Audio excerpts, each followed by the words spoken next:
What's going on, guys? Welcome back to another episode of Hustle with JesseW, and today we're going to go over a day trading recap. Had a really good day. Check it out.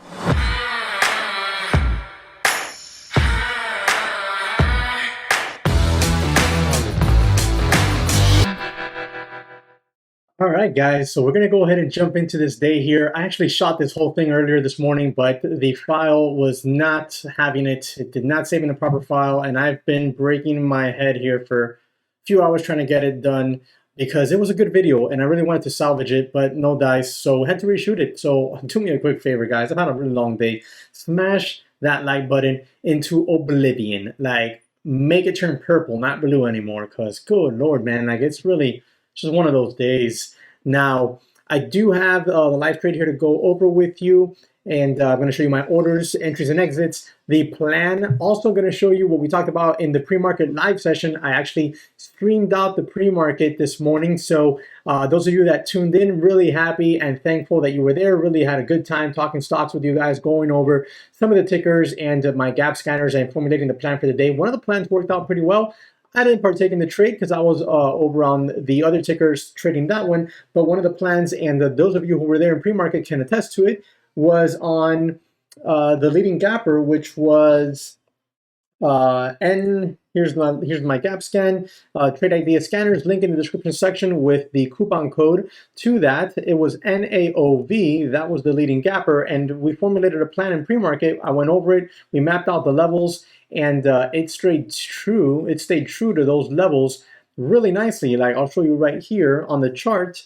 We talked about it holding this 170 area because that 170 area, 165-ish to 170 was that 200-day moving average and some previous tops area. We talked about it holding that, and then we can get a push up to $2, and then a push up to the next target was around 250s, 260s, and then we had room to $3. We didn't get quite up there, but we did hold that $2 area. We pushed up to $2, halted in front of it, gapped up, and pushed all the way up here to 230 something. So that's not a bad trade at all. If you were able to partake in that, I did not. So let me know, guys, if you were in the live stream, and remember that. Comment in the comment section below and let me know what you think about that one. If you took advantage of that trade, it was a fast one. Those are 5-minute candles I showed you there, so there was opportunity there.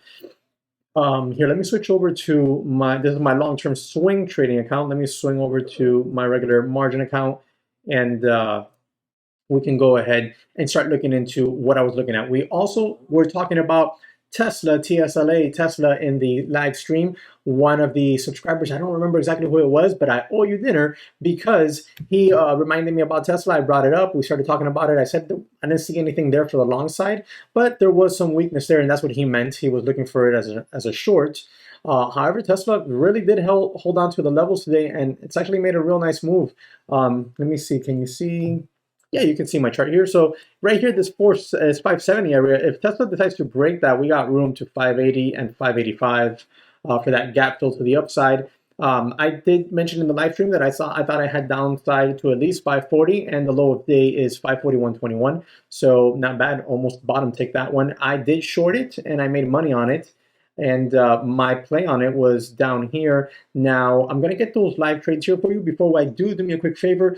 Today only is the last day to save $50, at least for today, $50 with coupon code DEC50. We put that coupon code out for the live stream. I'm extending it for the rest of the day to you guys here on YouTube. DEC, capital DEC, so right, all caps, DEC50 will get you $50 off at the daytraderchatroom.com, which is my site. All right, so make sure you take advantage of that. We had Tesla making, if it dropped, it gapped down, right? It gapped down pretty nasty from 580s all the way down to an open of 556. What was the open? I should say it here. 556.44 was the open, and we kind of started bear flagging down there. And I thought to myself, there's some opportunity here to try and potentially get short here and make some money to the downside. If we break 540, I had said we had room down to 520. I didn't know how weak Tesla was, but I wasn't going to overstay my welcome. I did take 3 trades on Tesla. 2 of those 3, which were the first 2, were red trades, and I was red on the day. And I'll tell you what happened. In my mind, I was like, okay, you know, today might be a red day. I'm going to wait around, see if I get another shot at this. If I do and it works out, great. If I don't, then today is a red day. I was a little upset with myself because I gave back some, if I would have been red on the third trade, I would have given back a good chunk of Monday's profit. You know, if you watched my Monday video, made over 1,100 bucks on QS on Monday. So I wasn't too happy giving back so much. You know, if I took that third trade, but I thought we had at least a shot to test the low of day, you know, and we could have bounced from there. And that's exactly what happened. And I took full advantage of it. And those two losses were completely erased and put me well into the green with my third trade. And that's where it goes to show you risk management is absolutely essential and not giving up on a good idea. I had a good idea. I didn't think, you know, we were going to totally just catastrophically drop to 520, but there was enough room on the chart there to make some profit with some good risk management, and I took advantage of that. My first trade was right in here, and I got stopped out when we broke above VWAP, lost some money there, and then on this second trade, I lost money on the VWAP as well. And then lastly, finally down here is where I made some money. So now I don't believe, unfortunately, this time I don't have the green trade recorded, I don't think, but I do have the red trade recorded. So let me grab that one here for you. And as I do, remember to smash that like button and subscribe to the channel if you haven't. Really helps the channel tremendously when you interact, you know, and hit that like button. It helps out with the algorithm a lot. So let's see, I only have this one trade recorded, which is the first red trade. So it's kind of disappointing because the green trade was so awesome. I even got to add full size on it. Now here I thought not that early because it's about 9:40 almost. At that time, these are 3-minute candles, so it's 9 minutes into the day, and we're bouncing up into VWAP. I should have been more patient and waited for the actual VWAP rejection. That's my fail here. I got short right in front of it. I jumped right on in, got short right in front of that VWAP, and only took half size. I wanted 200 shares at least. So right there, I get short 100 shares, 548.99 cost basis. I'm looking to stop out if we break up above VWAP with some volume, with some strength. I'll stop out of it. You know, gave it plenty of wiggle room, and it's really early, so I know Tesla could have easily ripped my face off right there and gone to like 570 in the blink of an eye. So I'm not going to overstay my welcome. I'm not going to be hard-headed either.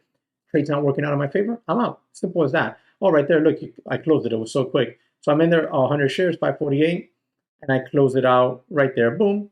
I'm like, okay, because look at the volume. It's not weak. It's not like this, right? It's not weak volume. It's almost half the size of this red volume. So I'm like, I'll jump back into this if I can. And unfortunately, you see the next video I record is just the aftermath of everything. Oh, look, this is great because the chart, you can see it a little bit better. So the second trade, I got stopped out here. The first trade, I got stopped out here. The second trade.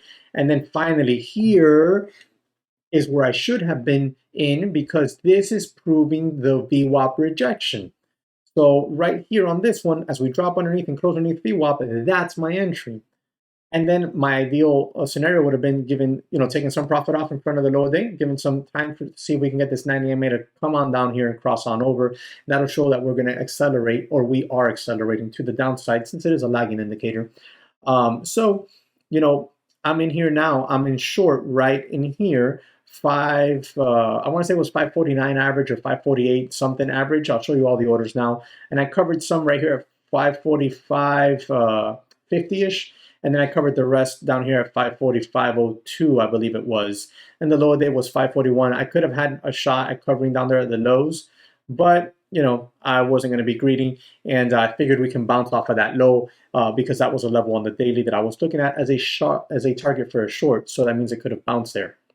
Now, what happened with Tesla afterwards is right after I sold here, we jumped back up in front of VWAP, and we finally broke through VWAP and made a brand new high a day. Believe it or not, it's amazing. This thing is such a monster, honestly, guys. And right now we're trading at 567.49 in after hours because it is 4:02 p.m. We're trading off at 567.44. We see here 49 printed. So it has been moving pretty strong. So we'll see what it does tomorrow. Let me grab here the orders. I'll show you those first, and I'll show you my realized P&L. You see here I have 100 shares short at 549.01, covered at 552.41, lost 300 something bucks right there. Then I'm short 100 shares at 549.80, covered at 552 again, 11, and this time I lost another couple $100. So right then and there, I'm down over 500 bucks on the day. Not real happy at that point taking the third trade. I was very careful with it, but when I saw that it was triggering, I jumped in full size because that was the way that the trade would work itself out in my favor. So let's see here. Short 549.18, add 548.72, and then I covered some at 544.67. That's not bad from 549.18. And then I covered the rest right there, 100 shares at 544.02, which was right around down here on this candle. So that's not a bad cover at all. Right in front of that low a day, which was 541.21 at the time, and it was this previous candle from down here. So I didn't jump in, even though I thought this was going to flush. I didn't jump in there at the opening bell because I don't like to do that, man. I've been burnt in the past, years past. I've been burnt doing that, so I don't really like to do it. I rather just wait, let the stuff develop itself, and show me whether or not there's an opportunity there. I might miss out on an extra 2, 3, 4, 5 points, depending, right, on that huge flush. But it's not, I don't feel safe. I don't feel confident in it. So I'd rather take, a smaller profit on a safer trade. That's all it's about to me, right? Consistency. Look right here. The first trade, I lost $3.42 per share, $341.71 red. Second trade, I lost $2.33, so $232.53 per share. I'm sorry, not per share. Total, I lost there on 100 shares. Then boom, I make back $449. So $449, I'm back on the day. So what? Now at that point, I'm red like 50 bucks, 60 bucks, something like that, maybe 70 bucks. I'm red on the day. Big deal, right? I still have 100 shares working for me because now I'm in full size, and boom, right there. This trade alone right here is over 900 bucks. Completely wipes away all this green risk management. So that's all what matters for me. As you can see, these are all my trades. So I'm up on the day about 330 some odd dollars. I'll go ahead and take that any day. Super happy with the start of the month. I ended November killing it, and I'm starting December with consistency, and that's what matters to me. Let me know how you did. Drop it in the comment section below. Smash that like button for me. Subscribe to the channel if you haven't, and remember to check out the daytraderchatroom.com, and I'll catch you on the next one.